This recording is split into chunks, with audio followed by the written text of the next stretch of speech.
माँ को अपने बेटे, साहूकार को अपने देनदार और किसान को अपने लहलहाते खेत देखकर जो आनंद आता, वही आनंद बाबा भारती को अपना घोड़ा देखकर आता था। भगवत भजन से जो समय बचता, वह घोड़े को अर्पण हो जाता। वह घोड़ा बड़ा सुंदर था, बड़ा बलवान। उसके जोड़ का घोड़ा सारे इलाके में न था। बाबा भारती उसे सुल्तान कहकर पुकारते, अपने हाथ से खरहरा करते, खुद दाना खिलाते और देख देख कर प्रसन्न होते थे। ऐसे लगन, ऐसे प्यार, ऐसे स्नेह से कोई सच्चा प्रेमी अपने प्यारे को भी ना चाहता होगा। उन्होंने अपना सब कुछ छोड़ दिया, रुपया, माल, असबाब, जमीन, यहाँ तक कि उन्हें नागरिक जीवन से भी घृणा थी। अब गांव से बाहर एक छोटे से मंदिर में रहते और भगवान का भजन करते थे। परंतु सुल्तान से बिछड़ने की वेदना उनके लिए असह्य थी। मैं इसके बिना नहीं रह सकूंगा। उन्हें ऐसी भ्रांति सी हो गई थी। वे उसके चाल पर लट्टू थे। कहते, ऐसे चलता है जैसे मोर घनघटा को देखकर नाच रहा हो। गांव के लोग इस प्रेम को देखकर चकित थे।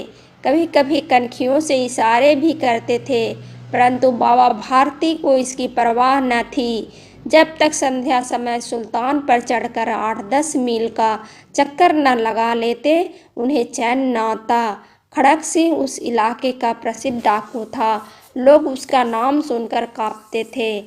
होते होते सुल्तान की कीर्ति उसके कानों तक भी पहुंची।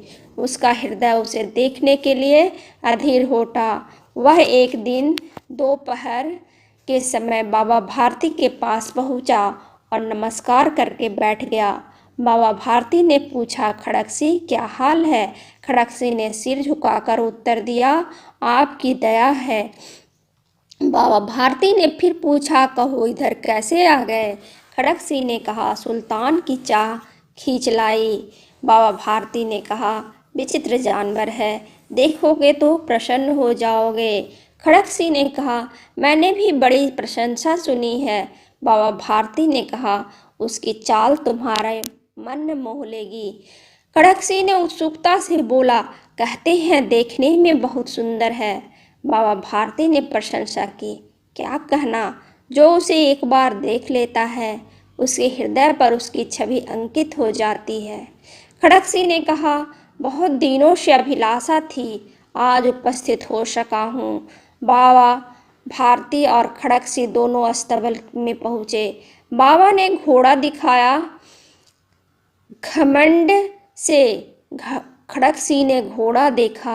आश्चर्य से उसने सैकड़ों घोड़े देखे थे, परंतु ऐसा बाका घोड़ा उसकी आंखों से कभी न गुजरा था। सोचने लगा, भाग्य की बात है, ऐसा घोड़ा खड़क सिंह के पास होना चाहिए था। इस साधु को ऐसी चीज़ों से क्या लाभ? कुछ देर तक आश्चर्य से चुपचाप खड़ा रहा। उसके पश्चात हृदय में हलचल होने लगी। बालकों की सी अधीरता से बोला, परंतु बाबा जी इसकी चाल न देखी तो क्या देखा? बाबा जी भी बहुत मनुष्य थे। अपनी वस्तु की प्रशंसा दूसरे के मुख से सुनने के लिए उनका हृदय अधीर हो गया। घोड़े को खोलकर बाहर लाए और उसकी पीठ पर हाथ फेरने लगे। एकाएक कुछ चक्कर सवार हो गए। घोड़ा वायु वेग से उड़ने लगा। उसकी चाल देखकर, उसकी गति देखकर खड़क सिंह के हृदय पर सांप लौट गया। वह डाकू था और जो वस्तु से पसंद आ जाए उस पर अपना अधिकार समझता था। उसके पास बाहुबल था और आदमी भी। जाते जाते उसने कहा, बाबा जी यह घोड़ा आपके पास न रहने दूंगा। बाबा भारती डर गए। अब उन्हें रात को नींद न आती थी। सारी रात अस्तबल की रखवाली में कटने लगी। प्रति क्षण खड़क सिंह का भय लगा रहता, परंतु कई मास बीत गए, वह न आया। यहाँ तक कि बाबा भारती कुछ लापरवाह हो गए और इस भय को स्वप्न के भय की भांति मिथ्या समझने लगे। संध्या का समय था। बाबा भारती सुल्तान की पीठ पर सवार होकर घूमने जा रहे थे। इस समय उनकी आंखों में चमक थी, मुख पर प्रसन्नता।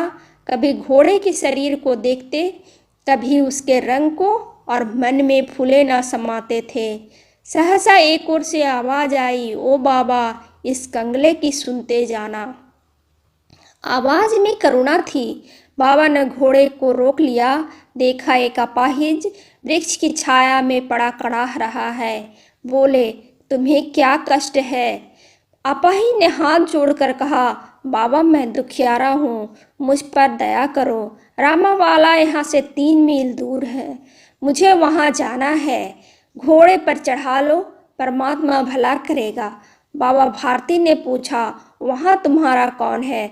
अपाहिज ने उत्तर दिया, दुर्गादत्त वैद्य का नाम आपने सुना होगा, मैं उनका सौतेला भाई हूँ। बाबा भारती ने घोड़े से उतरकर अपाहिज को घोड़े पर सवार किया और स्वयं उसकी लगान पकड़कर धीरे धीरे चलने लगे। सहसा उन्हें एक झटका सा लगा और लगाम हाथ से छूट गई। उनके आश्चर्य का ठिकाना न रहा जब उन्होंने देखा कि अपाहिज घोड़े की पीठ पर तन कर बैठा है और घोड़े को दौड़ाए लिया जा रहा है। उनके मुख से भय, विस्मय और निराशा से मिली हुई चीख निकल गई। वह अपाहिज डाकू खड़गसी था। बाबा भारती कुछ देर तक चुप रहे और कुछ समय के पश्चात कुछ निश्चय करके पूरे बल से चिल्लाकर बोले, ठहर जाओ।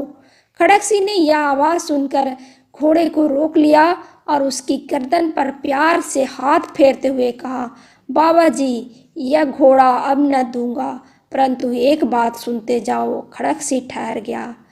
बाबा भारती ने निकट जाकर उसकी ओर ऐसी आंखों से देखा जैसे बकरा कसाई की ओर देखता है और कहा, यह घोड़ा तुम्हारा हो चुका, मैं तुमसे इसे वापस करने के लिए न कहूँगा, परंतु खड़गसी, केवल एक प्रार्थना करता हूँ, इसे अस्वीकार न करना, नहीं तो मेरा दिल टूट जाएगा।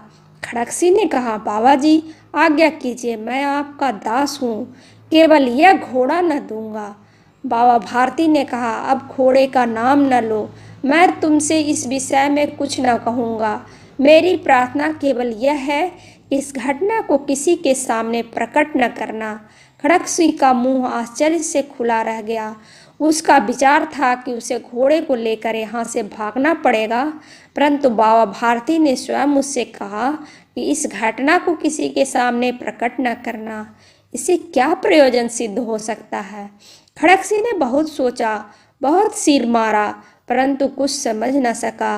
हार कर उसने अपनी आंखें बाबा भारती के मुख पर गड़ा दी और पूछा, बाबा जी, इसमें आपको क्या डर है? सुनकर बाबा भारती ने उत्तर दिया, लोगों को यदि इस घटना का पता चल गया तो वे किसी गरीब पर विश्वास न करेंगे। और यह कहते कहते उन्होंने सुल्तान की ओर से इस तरह मुंह मोड़ लिया जैसे उनका उससे कोई संबंध नहीं रहा हो। बाबा भारती चले गए, परंतु उनके शब्द खड़गसी के कानों में उसी प्रकार गूंज रहे थे। सोचता था, कैसे उच्च विचार हैं, कैसा पवित्र भाव है। उन्हें इस घोड़े से प्रेम था। इसे देखकर उनका मुख फूल की भांति खिल जाता था। कहते थे, इसके बिना मैं रह न सकूंगा। उसकी रखवाली में वे कई रात सोए नहीं, भजन भक्ति न कर रखवाली करते रहे, परंतु आज उनके मुख पर दुख की रेखा तक न दिखाई पड़ती थी। उन्हें केवल यह ख्याल था, कहीं लोग गरीबों पर विश्वास करना न छोड़ दें। उन्होंने अपने निज की हानि को मनुष्यत्व की हानि पर न्योछावर कर दिया। ऐसा मनुष्य नहीं, देवता है। रात्रि के अंधकार में खड़गसी बाबा भारती के मंदिर पहुंचा। चारों ओर सन्नाटा था। आकाश पर तारे टिमटिमा रहे थे। थोड़ी दूर पर गांवों के कुत्ते भौंक रहे थे। मंदिर के अंदर कोई शब्द सुनाई न देता था। खड़गसी सुल्तान की बाग पकड़े हुए था। वह धीरे धीरे अस्तबल के फाटक पर पहुंचा। फाटक किसी वियोगी की आंखों की तरह चौपट खुला था। किसी समय वहां बाबा भारती स्वयं लाठी लेकर पहरा देते थे, परंतु आज उन्हें किसी चोरी, किसी डाके का भय नहीं था। हानि ने उन्हें हानि की तरफ से बेपरवाह कर दिया था। खड़गसिंह ने आगे बढ़कर सुल्तान को उसके स्थान पर बांध दिया और बाहर निकलकर सावधानी से फाटक बंद कर दिया। इस समय उसकी आंखों में नेकी के आंसू थे। अंधकार में रात्रि के तीसरे पहर समाप्त किया और चौथा पहर आरंभ होते ही बाबा भारती ने अपनी कुटिया से बाहर निकले, ठंडे जल से स्नान किया।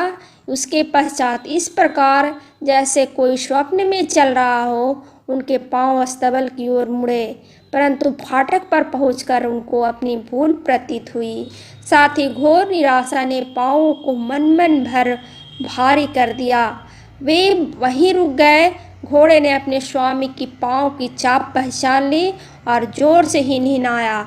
अब बाबा भारती दौड़ते हुए अंदर पहुँचे और उन्होंने अपने घोड़े को गले से लिपटकर इस प्रकार रोने लगे जैसे बिछड़ा हुआ पिता चिरकाल के पश्चात पुत्र से मिलकर रोता है।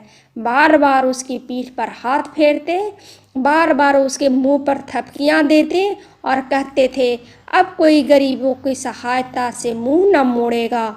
थोड़ी देर बाद जब वह अस्तबल से बाहर निकले तो उनकी आंखों में आंसू बह रहे थे।